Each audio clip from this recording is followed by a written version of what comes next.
ఇక్కడ సైబరాబాద్ నిర్మించాలని చెప్పుకుంటారు. సైబరాబాద్ చంద్రబాబు గారు ఎప్పుడు నిర్మించారు? చంద్రబాబు గారు పెట్టింది హైటెక్ సిటీ బిల్డింగ్ మాత్రమే. అమరావతిలో ఏమీ లేదు. అమరావతిలో ఖాళీ నేల తప్ప ఏమీ లేదు. మరి వైసీపీ వాళ్ళ గోల్ ఏంటంటే అంతా తీసుకొచ్చి ఇక్కడే పెడుతున్నారు. ఇది వైసీపీ వాళ్ళది బేసిక్ గా అక్కసు. జగన్ కి ఎందుకో మొదటి నుంచి కూడా విజయవాడ నగరంలో రాజధాని కట్టడం ఇష్టం లేదు.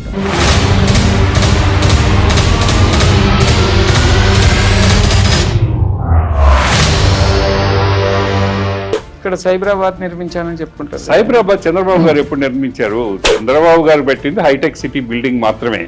కానీ ఆ రోజు ఆయన చాలా గొప్ప పని చేశాడు. ఒక చిన్న బిల్డింగ్ కట్టి నేను బెంగళూరుతో పోటీ పడతాను, నేను సాఫ్ట్వేర్ చేస్తాను. అప్పుడు అదంతా ఎడారి, చెట్లు పుట్టలు ఉండి. సో అక్కడ ఒక చిన్న బిల్డింగ్ కట్టి నాకు కూడా అనిపించింది, అమెరికాకు పోయి లేకపోతే ఇంకో దగ్గరికి పోతే ఒక సిలికాన్ వ్యాలీలో చూస్తే ఆ బిల్డింగ్లు అక్కడ యాక్టివిటీ ఏంది, ఈయన తీసుకొచ్చి ఒక చిన్న బిల్డింగ్ కట్టి ఈ బిల్డింగ్ హైటెక్ సిటీ అని పేరు పెట్టి ఈయన ఏమన్నా పిచ్చోడా అనే అభిప్రాయం నాకు కూడా కలిగింది ఆ రోజు.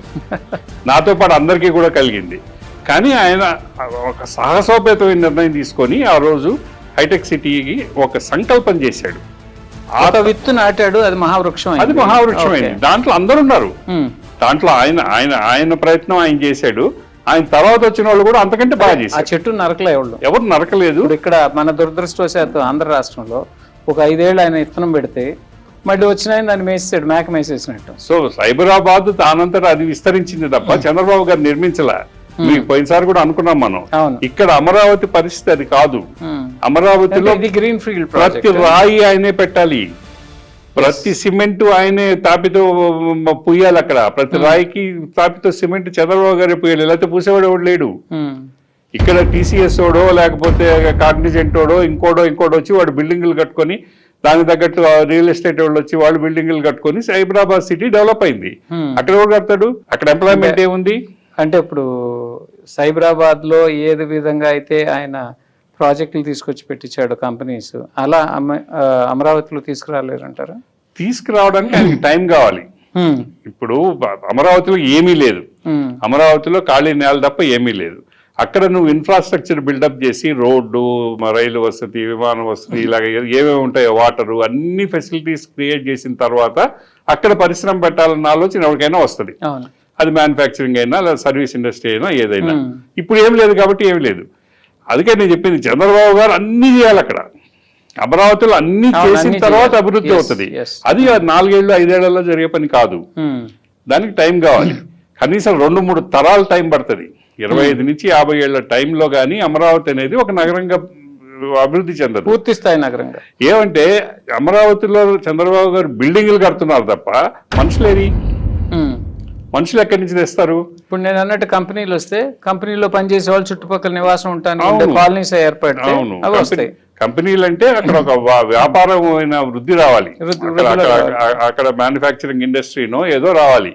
ఆయన కట్టిన 9 నగరాల్లో, నవనగరాల్లో ఇటువంటి కాన్సెప్ట్ లేదు ఆయన దగ్గర. ఆయన అమరావతి 9 నగరాలు స్థలాలు కేటాయించాడు. ఆ 9 నగరాల్లో ఎక్కడ కూడా పరిశ్రమలకు సంబంధించింది లేదు. ఇక్కడ హైదరాబాద్ లో చేశాడు, ఫైనాన్షియల్ డిస్ట్రిక్ట్ అని అదని ఇదని చేశాడు, జీనోమ్ వ్యాలీ అని చేశాడు. అక్కడ ఏది చేయలే. అది చేయాలి. కనీసం రీసెర్చ్ ఉపయోగపడే ఇండస్ట్రీస్ అన్నా చేయాలి. గ్రీన్ ఫీల్డ్ న్యాచురల్ ఇండస్ట్రీస్ అన్నా చేయాలి. అంటే పొల్యూషన్ లేని నగరంగా దాన్ని పెట్టాలనుకుంటే R&D సెంటర్స్ అటువంటి డెవలప్ చేసేదానికి నువ్వు వస్తువులు అవకాశాలు ఇవ్వాలి. ఇండస్ట్రీస్ అన్ని వైజాగ్కో, తిరుపతికో, కడపకో పోతున్నాయి. అమరావతికి ఏ ఇండస్ట్రీ రావడం లేదు. సో మీరు ఇండస్ట్రీస్ అన్ని వైజాగ్, తిరుపతి, కడప, అనంతపూర్ అంటున్నారు. అంటే వికేంద్రీకరణ జరుగుతుంది. వికేంద్రీకరణ న్యాచురల్ గా జరుగుతుంది. మరి వైసీపీ వాళ్ళ గోల్ ఏంటంటే అంతా తీసుకొచ్చి ఇక్కడే పెడుతున్నారు. ఇది వైసీపీ వాళ్ళది బేసిక్ గా అక్కసు. జగన్ కి ఎందుకో మొదటి నుంచి కూడా విజయవాడ నగరంలో రాజధాని కట్టడం ఇష్టం లేదు. వాళ్ళు పోయినసారి 2014లో అసెంబ్లీ ముందు జరిగిన పార్టీ సమావేశంలో నాకు బాగా జ్ఞాపకం, దీని మీద చర్చ జరిగింది. దీన్ని వ్యతిరేకించాలా అని తీర్మానించుకున్నారు. అమరావతి, అప్పటికి అమరావతి పేరు కూడా లేదు, ఈ విజయవాడ గుంటూరు మధ్య రాజధాని కట్టాలి అనే తీర్మానాన్ని వ్యతిరేకించాలా అని పార్టీలో నిర్ణయించుకున్నారు. ఈయన అసెంబ్లీకి పోయి నేను సమర్థిస్తున్నాను అని చెప్పేశాడు. అదేంటి అంత చెప్పేశాడు. అది జగన్ విలక్షణ శైలి అది. వెంటనే ఆ వాకిట్లోనే, ఆయన అసెంబ్లీలో నుంచి బయటకు వచ్చే వాకిట్లోనే మైసూరారెడ్డి గారు, అప్పటికి ఆయన ఆ పార్టీలో ఉన్నాడు, ఇదేంది బాబు అంటే, ఆయన మైసూరారెడ్డి గారు పెద్దోడు కాబట్టి నువ్వు అని అంటాడు, ఇదేంది బాబు నువ్వు ఇటు మాట్లాడావు, మనం అనుకున్నది ఏంటి, నువ్వు ఇక్కడ చెప్పింది ఏంది అని అక్కడే అందరి ముందు అడిగేశాడు. ఆయన కొంచెం కోపం వచ్చింది జగన్ కి, అసహనంగా అక్కడి నుంచి వెళ్ళిపోయాడు. ఎందుకు చెప్పాడు ఎవరికి తెలీదు, ఎందుకు సమర్థించాడో తెలియదు, ఎవరికి తెలీదు, చెప్పేశాడు. పార్టీ తీర్మానం వేరు, ఆయన చెప్పింది వేరు. సో వైసీపీ పార్టీలో ఉండే అవలక్షణమే అది. అక్కడ ఏది ఒక డిసిప్లిన్ ప్రకారంగా నడవదు. ఇప్పుడు వాళ్ళకి వచ్చిన లాభం ఏంటండి? ఇప్పుడు అమరావతిని వ్యతిరేకించి ఇప్పుడు మావిగన్ అని పెట్టాడు, ముందు 3 రాజధానులు అన్నాడు, మొన్న ప్రెస్ మీట్ లో మాత్రం మావిగన్ అనేది అది ఒక అనాలోచితమైంది, హాస్యాస్పదమైంది. చాలా నవ్వుకున్నారు అది చూసి. మచిలీపట్నం, విజయవాడ, గుంటూరు, మావిగన్, పారాగన్, మావిగన్. అమ్మాయి పుట్టిందటగా? అవునయ్యా. ఏం పేరు పెడుతున్నావు? మా అమ్మ పేరండి లక్ష్మి.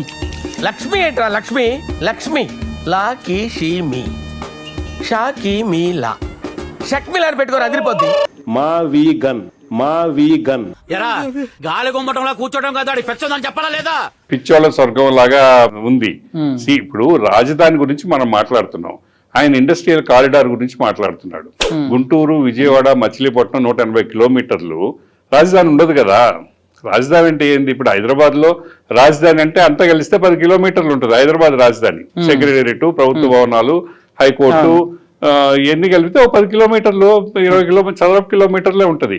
రాజధాని చుట్టూరు ఊరు డెవలప్ అవుతుంది, కానీ మొత్తం రాజధానే. అంటే ఇప్పుడు హైదరాబాద్, ఈ రోజు హైటెక్ సిటీ కూడా హైదరాబాద్ అనే రాస్తాం కదా, అంతే, అది కూడా రాజధానే కదా, రాజధానిలో భాగమే కదా. సో అందువల్ల ఏంటంటే ఒక చిన్న ప్లేసు, ఒక 5 కిలోమీటర్లో 10 స్క్వేర్ కిలోమీటర్లోనో రాజధాని ఏర్పడుతుంది. అమరావతిలో కూడా జరిగేది అదే. కానీ ఈయన మావిగన్ కాన్సెప్ట్ అది కాదు కదా. ఈయన మావిగన్ కాన్సెప్ట్ గుంటూరు నుంచి విజయవాడకు వచ్చి, విజయవాడ నుంచి మచిలీపట్నం వరకు రోడ్డు పక్కన డాబాలు కట్టినట్టు కట్టమంటాడు.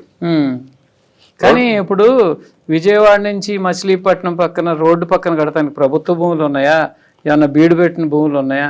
సారవంతమైన భూములు 2 పంటలు 3 పంటలు. ఇప్పుడు ఉయ్యూరు తీసుకుంటే దారిలో అద్భుతమైన వాణిజ్య పంటలు పండుతాయి, తమలపాకులు అక్కడి నుంచే వస్తాయి, కంద, పసుపు, అన్ని, చెరుకు.